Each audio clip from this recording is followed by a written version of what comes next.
എല്ലാവർക്കും നമസ്കാരം. Rifle club എന്ന് പറഞ്ഞ സിനിമ കണ്ടു. ആൻഡ് ആഷിഖ് ആണ് സംവിധാനം ചെയ്തിട്ടുള്ളത്. അതിൻ്റെ റൈറ്റിംഗ് ആണ് കേട്ടോ അതിൻ്റെ മെയിൻ. റൈറ്റർ ശ്യാം പുഷ്കരനാണ്. അപ്പം അത്യാവശ്യം നന്നായിട്ട് റൈറ്റ് ചെയ്യാൻ നമുക്കറിയാം. സിനിമകളൊക്കെ നന്നായിട്ട് ശ്രദ്ധിക്കപ്പെട്ടുള്ള സിനിമകൾ തന്നെയാണ്. അപ്പം അതിൻ്റേതായിട്ടുള്ളൊരു കൃത്യമായ ഡീറ്റെയിലിംഗ് എല്ലാ ക്യാരക്ടേഴ്സിനും ഇതിൻ്റെ അകത്തുണ്ട്. ആൻഡ് ക്യാരക്ടേഴ്സിനെ കുറിച്ച് പറയുവാണെങ്കിൽ ഇതിൻ്റെ അകത്ത് വിജയരാഘവനുണ്ട്. വിജയരാഘവനാണ് ആ ഒരു ഫാമിലിയുടെ മെയിനായിട്ട് വരുന്നത്. അപ്പോൾ പുള്ളി അത്യാവശ്യം നൈസായിട്ട് ചെയ്തിട്ടുണ്ട്. എനിക്ക് പുള്ളിയുടെ ക്യാരക്ടർ ഉണ്ട്. അപ്പോൾ നമ്മുടെ റാംജി റാവുവിലൊക്കെ പുള്ളിക്ക് ഒരു ക്യാരക്ടർ ഉണ്ടായിരുന്നല്ലോ. ആ ലെവലിലൊരു സാധനം അങ്ങനെ കൊണ്ട് ചെയ്യിപ്പിക്കണമെന്നൊക്കെ തോന്നിയിട്ടുണ്ട്. അതായത് പുതിയ ഡയറക്ടേഴ്സ് അല്ലെങ്കിൽ സ്ക്രിപ്റ്റ് റൈറ്റേഴ്സ് അങ്ങനെ പുള്ളിയെ സെൻട്രൽ കഥാപാത്രമായിട്ടൊരു സിനിമ എടുത്താൽ നൈസായിരിക്കുമെന്നൊക്കെ ഈ ഒരു സിനിമ കണ്ടപ്പോൾ തന്നെ തോന്നിയിട്ടുണ്ട്. കാരണം അത്രയ്ക്കും നൈസായിട്ടുള്ളൊരു ക്യാരക്ടറാണ് പുള്ളി ചെയ്തിട്ടുള്ളത്. ദിലീഷ് പോത്തനാണ് ഇതിൻ്റെ അകത്ത് തകർത്തുള്ളത്. കാരണം വിജയരാഘവനെക്കാട്ടിലും മെയിനായിട്ടുള്ള ക്യാരക്ടർ പുള്ളിക്കാണ് കിട്ടിയിട്ടുള്ളത്. വിജയരാഘവൻ്റെ ആ ഒരു സ്വാഗാണ് നമുക്ക് കൂടുതലും ഇഷ്ടപ്പെടുന്നത്. എന്നാൽ ദിലീഷ് പോത്തൻ്റെ പെർഫോമൻസ് ആണെങ്കിൽ അല്ലെങ്കിൽ പുള്ളി കൊടുത്തുള്ള ഡയലോഗുകളൊക്കെ കിട്ടില്ലനായിട്ട് വന്നിട്ടുണ്ട്. പിന്നെ വാണി വിഷ്ണുനാഥ് കുറേ നാളുകൾക്ക് ശേഷമാണ് വാണി ഈ ഒരു സിനിമയിലിട്ട് വന്നിട്ടുള്ളത്. ആൻഡ് അടിപൊളിയായിട്ട് ചെയ്തിട്ടുണ്ട്. ഇട്ടിയാനം എന്ന് പറഞ്ഞിട്ടുള്ളൊരു ക്യാരക്ടറാണ് അത്. അതിൻ്റെ പഞ്ചിൽ പുള്ളിക്കാരി ചെയ്തിട്ടുണ്ട്. അത് രസമുണ്ട്. കുറേ നാളുകൾക്ക് ശേഷം പുള്ളിക്കാരെ സ്ക്രീനിൽ കാണുക, അതും പവറിൽ കാണുക എന്നൊക്കെ പറയുന്നത് ഭയങ്കര രസമായിട്ടുള്ളൊരു പരിപാടിയാണ്. പിന്നെ അനുരാഗ് കശ്യപ്പാണ് ഇതിൻ്റെ അകത്ത് വില്ലൻ. പുള്ളി നമ്മുടെ മഹാരാജയിൽ നിന്നും വന്നിട്ട് എനിക്ക് തോന്നുന്നു ആ ഒരു ട്രെൻഡിൽ ആ ഒരു മോഡിലാണ് പുള്ളി പോകുന്നത്. പക്ഷേ കുറച്ചും കൂടെ ഭീകരാന്തരീക്ഷം സൃഷ്ടിക്കാൻ പുള്ളിക്ക് കഴിഞ്ഞിട്ടുണ്ട്. വയലൻ്റ് ആണ്, അതുപോലെ രസമുള്ളൊരു വില്ലനും കൂടാണ്. ആൻഡ് ഗുഡ് എൻഗേജിങ് ആയിരുന്നു ആ ഒരു പുള്ളിയുടെ പരിപാടികളൊക്കെ. പിന്നെ പറയാനുള്ളത് നമ്മുടെ സുരേഷ് കൃഷ്ണയാണ്. പുള്ളി നമ്മൾ ഇതിനു മുമ്പുള്ള ക്യാരക്ടേഴ്സ് കണ്ടിട്ടുള്ള പോലെ ചെറിയ കോമിക്കൽ എലമെൻ്റ് ഉള്ള ഒരു പരിപാടിയാണ്. അതും നൈസായിട്ട് തന്നെ വന്നിട്ടുണ്ട്. പിന്നെ സുരഭി ലക്ഷ്മി ഒരു ഇതിൻ്റെ അകത്തൊരു ഒരു ഗൺ ഷോട്ട് ഉണ്ട് സുരഭി ലക്ഷ്മി ഉണ്ട്. പുള്ളിക്കാരിക്ക് അത് കിട്ടിയെന്ന് പറഞ്ഞിട്ട് കൈ വെക്കുന്നൊരു സീനുണ്ട്. അത് ബ്രില്യൻ്റ് എന്ന് പറയണം. അത്രയ്ക്ക് നന്നായിട്ട് അത് വന്നിട്ടുണ്ട് സ്ക്രീനിൽ. നൈസ്. പിന്നെ ഉണ്ണിമായ പ്രസാദുണ്ട്.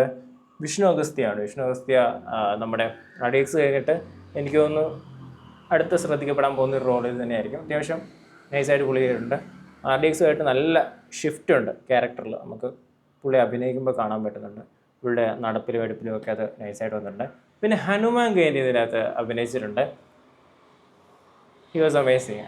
പുള്ളിയുടെ സ്ലോ മോഷൻ സീൻസ് ആണെങ്കിലും പുള്ളിയുടെ ക്യാരക്ടർ ആണെങ്കിലും റിയൽ ലൈഫിൽ പുള്ളി ഉള്ള പോലെ ആണെങ്കിൽ പോലും ഇതിൻ്റെ അകത്ത് വരുമ്പോഴും ക്യാരക്ടറിൻ്റെ ആയിട്ടുള്ള ആ ഒരു ആർക്കൊക്കെ മെയിൻറ്റെയിൻ ചെയ്തിട്ട് നൈസായിട്ട് പെർഫോം ചെയ്ത് പോയിട്ടുണ്ട്. ഇപ്പോൾ ക്യാരക്ടേഴ്സ് ഇങ്ങനെയൊക്കെ റംസാനുണ്ട്. റംസാൻ നൈസായിട്ട് പോയിട്ടുണ്ട്.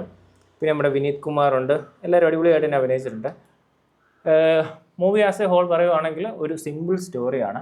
ആൻഡ് ഒരുപാട് ഡബിൾ മീനിങ് ഉള്ള ഒരു സിനിമയാണ്. അപ്പോൾ അങ്ങനെ ഡബിൾ മീനിങ് ഒക്കെ ആസ്വദിക്കാൻ പറ്റുന്നവരൊക്കെ പോയി കണ്ടാൽ മതി. അല്ലാത്തവരൊക്കെ വീട്ടിൽ കുത്തിരുന്ന് തന്നെ എന്തെങ്കിലുമൊക്കെ ചെയ്തുകൊണ്ടിരുന്നാൽ മതി. ബട്ട് ഡബിൾ മീനിങ് ഒന്നും ഈ സിനിമയെ ബാധിക്കുന്നില്ല. ആ സിനിമയ്ക്ക് ആ ഡബിൾ മീനിങ് പരിപാടികളൊക്കെ അതിൻ്റെ ഒരു ഫ്ലോയ്ക്ക് ആവശ്യമുള്ള പോലെ തന്നെയാണ് തോന്നിയിട്ടുള്ളത്. It's okay. ആൻഡ് ഇതൊരു ചെറിയ കഥയാണ്. ബട്ട് ഇത് പയ്യെ ഗ്രിപ്പിംഗ് ആയിട്ട് വരും. ആഷിഖ് കപൂറിൻ്റെ ഒരു മേക്കിംഗ് അറിയാമല്ലോ, കുറച്ച് സ്ലോയിലുള്ള പരിപാടികളൊക്കെയാണ്. എന്നാൽ അത്യാവശ്യം കണ്ടൻ്റ് ഉണ്ട് ഈ ഒരു സിനിമയിൽ. ശ്യാം പുഷ്കറിൻ്റെ റൈറ്റിംഗ് കൂടെ വരുമ്പോൾ ഓരോ സീനും നമുക്ക് കണ്ടു കഴിയുമ്പം തൃപ്തികരമായിട്ട് തന്നെയാണ് പോകുന്നത്. പയ്യെ സ്ലോയിലാണ് പോകുന്നതുണ്ടെങ്കിൽ പോലും ഓരോ ഫ്രെയിമിലും നമുക്ക് കാണാൻ എന്തൊക്കെയോ പുതിയതായിട്ടുള്ളൊരു സാധനം ഒരു ആഷിഖ് കപൂറിൻ്റെ ഡയറക്ഷനിൽ നമുക്ക് കിട്ടുന്നുണ്ട്. ആൻഡ് സ്ക്രീൻ നമ്മുടെ ഫ്രെയിമുകൾ ഇങ്ങനെ ഷിഫ്റ്റ് ചെയ്ത് പയ്യെ ത്രില്ലുകൾ കയറ്റിക്കൊണ്ട് വന്നിട്ട് നൈസായിട്ടുള്ളൊരു എൻഡിങ്ങും ഈ ഒരു സിനിമ വരുന്നുണ്ട്. എനിക്കൊരു ആക്ഷൻ ത്രില്ലർ എന്ന രീതിയിൽ കംപ്ലീറ്റ് സാറ്റിസ്ഫാക്ഷൻ ഉള്ളൊരു സിനിമ തന്നെയാണ്. ഇറ്റ്സ് എ നൈസ് അറ്റംപ്റ്റ് ആയിരുന്നു.